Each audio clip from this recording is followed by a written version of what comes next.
The NFL offseason just got a whole lot more interesting, and no, it's not your typical summer lull anymore. June ended with a bombshell trade that shook the AFC to its core and sent ripple effects all the way to Philadelphia on the very last day of the month. The Pittsburgh Steelers and the Miami Dolphins pulled off a headline-grabbing move that screamed one thing loud and clear: the Steelers are going all in for the 2025 season.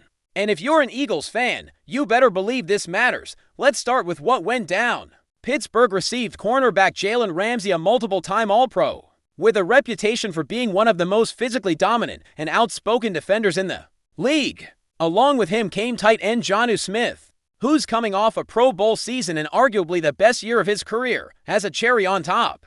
The Steelers also acquired a 7th-round pick in the 2027 draft. On the flip side, the Dolphins received All-Pro safety Minkah Fitzpatrick, a player who's still performing at an elite level and has been a consistent game-changer for Pittsburgh over the years. Miami also snagged a 5th-rounder in that same 2027 draft. But what does all this mean beyond the trade itself? First off, let's talk about the statement Pittsburgh just made. This is a team that hasn't won a playoff game since 2016, yes. That's nearly a decade. And yet, through all those years, head coach Mike Tomlin has never had a losing season. That's a remarkable stat. A lot of franchises would have moved on by now, but the Steelers, they've shown patience, the kind of patience that would never fly in Philadelphia, where big expectations and short leashes are the norm. Andy Reid was let go after 14 years. Doug Peterson got the boot just a few seasons after bringing the city its first Lombardi trophy. Chip Kelly, he was gone after 3 seasons, even though he started hot. So what's changed now in Pittsburgh? Everything. The ownership, the front office led by Omar Khan, and Tomlin himself, they're all aligned. They're pushing their chips to the center of the table. They believe the AFC is wide open and they have a legitimate shot. And honestly, they might be right. Let's not forget the Steelers also added quarterback Aaron Rodgers earlier in the offseason. Yes, he's older. Yes, there are question marks, but he threw for nearly 4,000 yards last season on a dysfunctional Jets team with no real offensive coordinator and an owner who's more concerned with headlines than football. Rodgers still has something left in the tank. And if anyone can manage big personalities, whether it's Rodgers, Ramsey, or whoever, it's Mike Tomlin. He's done it before. Le'Veon Bell, Antonio Brown, Ben Roethlisberger, none of them were easy to handle, yet Tomlin found a way to make it work. Now imagine an offense with Rodgers at the helm, Jonnu Smith as a safety blanket, and a defense that features not only Ramsey but a deep group of cornerbacks including Darius Slay, Joey Porter Jr., and Beanie Bishop, who had a breakout year generating turnovers. And that's not even counting what they've already got on the front line, or the potential return to full health for TJ Watt, who makes a massive difference when he's at 100%.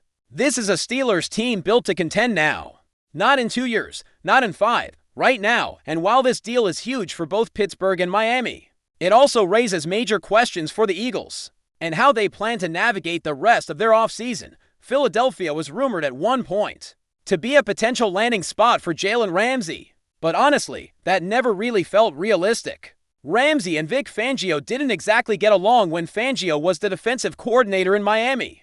Fangio is old school. He's not going to tolerate players who show up late to meetings or bring drama into the locker room.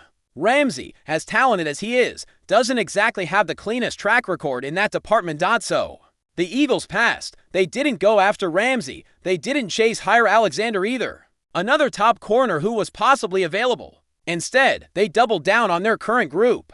They clearly like Kelly Ringo and made a smart signing with Adoree Jackson, who, despite being in the league since 2017, is still viewed internally as a guy who hasn't reached his ceiling. Pairing him opposite rookie sensation Quinyon Mitchell, with Cooper DeJean operating in the slot, gives the Eagles a secondary with youth, athleticism, and upside. Still, if Philly decides to make a move, one name that keeps coming up is Asante Samuel Jr. He's the son of former Eagles great Asante Samuel, and fits the mold of what the front office loves: NFL bloodlines, ball-hawking skills, and playmaking ability. He's coming off a neck injury, yes, but prior to that, he was one of the most disruptive young corners in the game. Double-digit pass breakups in every season before the injury. Not the most physical tackler, but as a coverage guy, he can lock down an entire side of the field. He's due for a medical checkup this month, and if he clears that, You can bet Howie Roseman will at least make the call. The Eagles are deep, but they're never satisfied. And when opportunities like this present themselves, they explore every angle. Now let's circle back to Pittsburgh.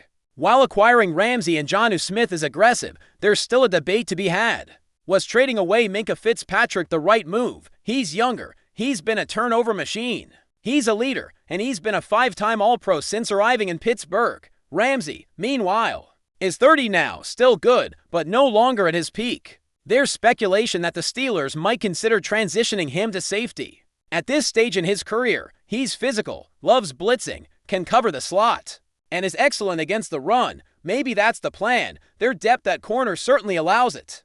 With Ramsey, Slay, Porter Jr., and Bishop, they've got options. That kind of flexibility gives the Steelers a lot of ways to disguise coverage and bring pressure.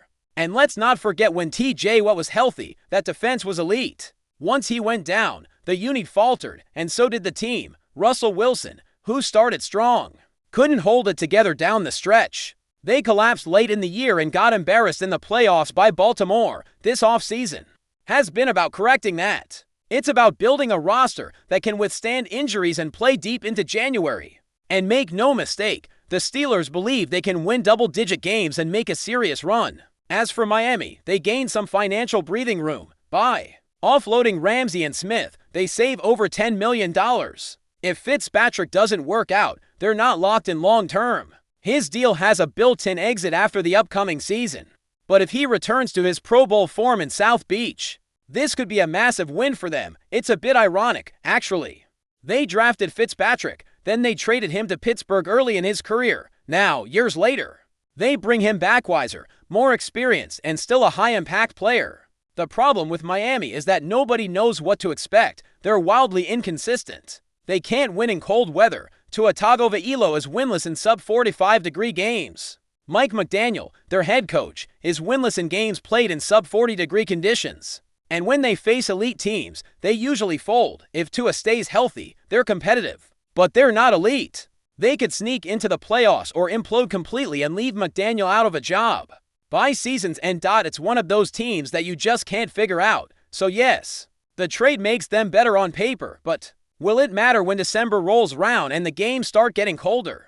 And the pressure ramps up. Now here's the part Eagles fans need to pay attention to. When trades like this happen, big-name players, late in the offseason, it could mean more is coming. The NFL trade market might be heating up, and if it does, do the Eagles get involved? Maybe not for someone like TJ Watt. More on that in a bit, but maybe there's a depth trade to be made. Maybe they ship out a player at a position where they're stacked and bring in help somewhere else. Tight end, for example, is a spot where the Eagles could be flexible. Harrison Bryant and Kylan Granson are two names to watch. Philly might only keep the tight ends on the initial roster like they did last year, with Dallas Goedert and Grant Calcaterra getting the nod. That opens the door for a trade involving one of the others. There's also the offensive line. The Eagles are famously deep there, and plenty of teams around the league are desperate for linemen. Could Philly make a move that helps both sides? And now let's tackle the elephant in the room, TJ Watt. There's been chatter. Reports are swirling that multiple teams have been calling the Steelers about him, and of course, when there's a big name potentially available, people start wondering, will the Eagles make a move? Could Howie Roseman pull off another blockbuster? Before we continue, don't forget to subscribe to our channel and give this video a like. Your support helps us keep delivering the latest updates on our Philadelphia Eagles. And don't be shy, share your thoughts on the news in the comments below. Rumors are beginning to swirl around the Philadelphia Eagles after veteran broadcaster Joe Buck made pointed comments that some are interpreting as veiled criticism of the team. During a recent appearance on a national sports talk show, Buck didn't hold back when discussing what he called a lack of identity in the Eagles' recent performances. While he didn't name specific players or coaches, his tone was unmistakable, and it didn't go unnoticed by fans or analysts. Sometimes you just watch a team and wonder what they're trying to be. Buck said, "You've got all the talent in the world, but if the pieces aren't fitting, something's wrong somewhere." Though he framed his remarks in general terms, many took it as a not-so-subtle shot at Philadelphia's coaching staff and perhaps even quarterback Jalen Hurts, who has faced scrutiny after some uneven outings. This isn't the first time Buck has offered tough love toward a top NFL franchise. But when he targets a team like the Eagles, A perennial contender with one of the league's most passionate fan bases, the ripple effect is immediate. Social media lit up following his comments, with fans divided between defending their team and questioning whether Buck might be onto something. Insiders close to the organization have reportedly downplayed the remarks, calling them typical media noise, but it's hard to ignore how quickly Buck's critique gained traction. In a league where narratives often shape locker room dynamics, even the perception of outside criticism can affect morale or spark changes. Is this simply a case of a respected commentator giving his opinion? Or could it be an early sign of tension within the Eagles organization? With the season heating up and expectations sky high, the pressure is mounting, and Buck's comments may have added just a bit more fuel to the fire. That's it for this update. If you enjoyed the video and want to stay updated with exclusive news about our Philadelphia Eagles, be sure to subscribe to our channel and hit that like button. We can't wait to hear your thoughts in the comments. See you in the next video.